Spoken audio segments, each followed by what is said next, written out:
পুরো জিনিস শিখবো যেটা ইউনিট 1 এ আছে, যে ক্যাশ অ্যাক্রুয়াল বেসিস আর ক্যাশ বেসিস। ক্যাশ বেসিস কাকে বলে আর অ্যাক্রুয়াল বেসিস কাকে বলে, ঠিক আছে? ক্যাশ বেসিস জিএসটির উপরে আমি তোমাকে কতগুলো জার্নাল এন্ট্রি দিয়ে দেবো। এই যে জার্নাল এন্ট্রিগুলো তোমাকে শেখালাম, এগুলোর উপরে তুমি ওগুলো ধরে জার্নাল এন্ট্রি পাস করবে।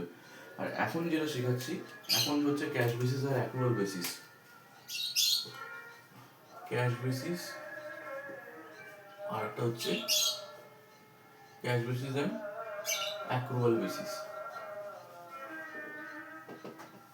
ক্যাশ বেসিস মানে কি? তুমি ধরো ক্যাশ বেসিস মানে ধরো ফাইন্যান্সিয়াল ইয়ার 2024-25 রয়েছে, 2024-25 রয়েছে।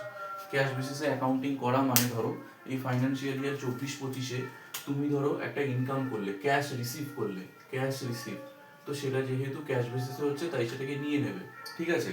এইবার ধরো তুমি আবার ক্যাশ পেলে, সেই ক্যাশটা কোন কোন ইয়ারের? এই ইয়ারের না, 2024-25-এর না।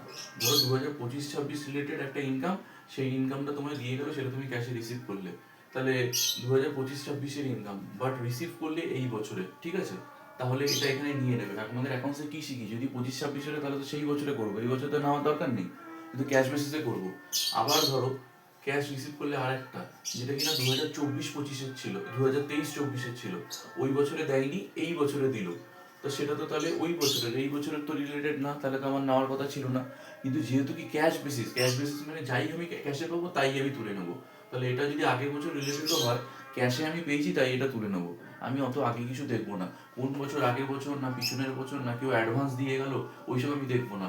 এটা যেমন অ্যাডভান্স ছিল, এটা যেমন অ্যাডভান্স ছিল আগে পরের বছরের, কিন্তু এই বছরে পেয়েছি, হাতে নগদ এসছে মানে তুলে নাও, তো সেই জন্য তুলে নেবো। আর এটা কি, এটা আউটস্ট্যান্ডিং ছিল বা অ্যাক্রুড বলতে পারো, অ্যাক্রুড ছিল, কিন্তু এই বছরে ক্যাশ দিয়ে দিয়েছে, তো সেই জন্য আমরা দেখবো না কোন বছরের পেয়েছি, যেহেতু এই বছরে পেয়েছি তো এই বছর তুলে নেবো। This is call cash basis, ঠিক আছে? কিন্তু অ্যাক্রুয়ালে কি হবে? অ্যাক্রুয়াল বেসিসে হবে যে বছরের হিসাব তোমাকে সেই বছরে নিতে হবে। ধরো 2024-এ তুমি এমনি ধরো ক্যাশ রিসিভ পেয়েছো, ক্যাশ রিসিভ পেয়েছো, সেটা তো নেবে, সেটা নিয়ে কোনো অসুবিধা নেই। এবার ধরো তুমি এখানে 2025-26, যেমন এটা বললাম, ক্যাশ রিসিভ করেছো 2025-26-এ, ইনকামটা 25-26 রিলেটেড, 2024-25 রিলেটেড নয়, তাহলে তুমি অ্যাক্রুয়াল বেসিসে কি করবে? এই এই যে ক্যাশটা রিসিভ করেছো এটা নেবে না, বিকজ এই হিসাবটা তো তোমার 2024 পার্টে, কিন্তু 2024-25 রিলেটেড নয়, এটা তো 2025-26, তাই অ্যাক্রুয়াল বেসিসে এটা আসবে না, ঠিক আছে?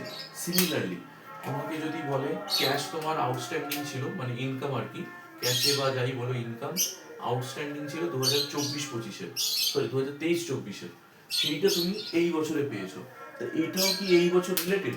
এটাও তো তোমার সেই 2024-25 রিলেটেড। আর আমরা অ্যাক্রুয়াল বেসিসে করছি, অ্যাক্রুয়াল বেসিসে সেটাই করবো, যেটা যেই বছর রিলেটেড সেটা সেই বছরেই নেব। অন্য কোনো বছরের ইনকাম আমাকে এই বছরে দিয়ে গেলে আমরা সেটা নেব না, তো সেটা হচ্ছে অ্যাক্রুয়াল বেসিস। তো এটাও তোমার 23-24 হচ্ছে অন্য একটা বছর রিলেটেড, তো সেই জন্য এটাও এখানে নেব না। অ্যাক্রুয়াল বেসিসের আরো একটা এক্সাম্পল তোমায় দিয়ে দিচ্ছি। আমরা যেমন স্যালারি পাই, ধরো জানুয়ারি থেকে ফেব্রুয়ারি অবধি, জানুয়ারি থেকে ফেব্রুয়ারি অবধি আমরা যে 2024-25 তার মধ্যে স্যালারিটা পেয়ে যাই, কিন্তু যখন মার্চ মাসের স্যালারি আসে, মার্চ মাসের স্যালারি 2024-25-এর মধ্যে মার্চও তো দেওয়া, তো জানুয়ারি থেকে ফেব্রুয়ারি দেখো, হিসাব করে দেখো তুমি সবকটা জানুয়ারির স্যালারি ফেব্রুয়ারিতে, সরি এপ্রিল থেকে, জানুয়ারি তো না, এপ্রিল থেকে ফেব্রুয়ারি, ফেব্রুয়ারি মেতে পাচ্ছ, মেয়ের ফেব্রুয়ারি, জুনেরটা জুলাইয়ে, জুলাইয়েরটা আগস্টে, আগস্টেরটা সেপ্টেম্বরে, এরকম করতে করতে তুমি ফেব্রুয়ারিটা মার্চে পাচ্ছ, আর মার্চের যেটা সেটা কিন্তু এপ্রিলে পাচ্ছ, মানে পরের ফাইন্যান্সিয়াল ইয়ার 2025-26-এ গিয়ে পাচ্ছ, তাই তো? মার্চেরটা তো তোমার মার্চে কেউ স্যালারি দেয় না, মার্চের স্যালারি তোমার 25-26-এ দিচ্ছে, তাহলে সেটা তোমার 25-26-এ চলে আসার কথা, কিন্তু সেটা তো নয়। এই যে মার্চের স্যালারি তুমি এপ্রিলে পাচ্ছ, এটা তো 24-25 রিলেটেডই পাচ্ছ, তুমি 25-26-এ আলাদা ব্যাপার, কিন্তু এটা তোমার এই 24-25 রিলেটেড, তাহলে সেটা হয়ে গেল তোমার আউটস্ট্যান্ডিং স্যালারি, কিন্তু আউটস্ট্যান্ডিং স্যালারি কোন বছরে? 24-25-এ, তাই তুমি সেটা পরের ফাইন্যান্সিয়াল ইয়ার 25-26-এ পেলেও অ্যাক্রুয়াল বেসিসে আমরা আউটস্ট্যান্ডিং স্যালারি অফ 2024-25-25-এই অ্যাড করে নেব।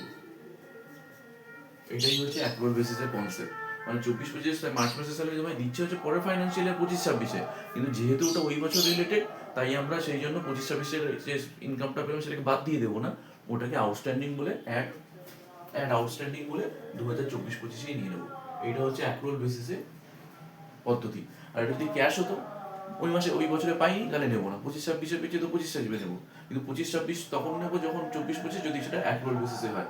ক্যাশ বেসিসে যা পাবো তাই নিয়ে নেবো, তো ক্যাশ বেসিসে তো মার্চ মাসে পাইনি তাই নিইনি। কিন্তু যদি অ্যাক্রুয়ালে হয় ওটা তো আমি নিতেই হবে, কারণ ভাই ওটা তো আমার 24-25 রিলেটেড। তো এটাই হচ্ছে তোমার ক্যাশ বেসিস আর অ্যাক্রুয়াল বেসিসের মধ্যে পার্থক্য। এটার উপর একটা ছোটখাটো অঙ্ক দেয়,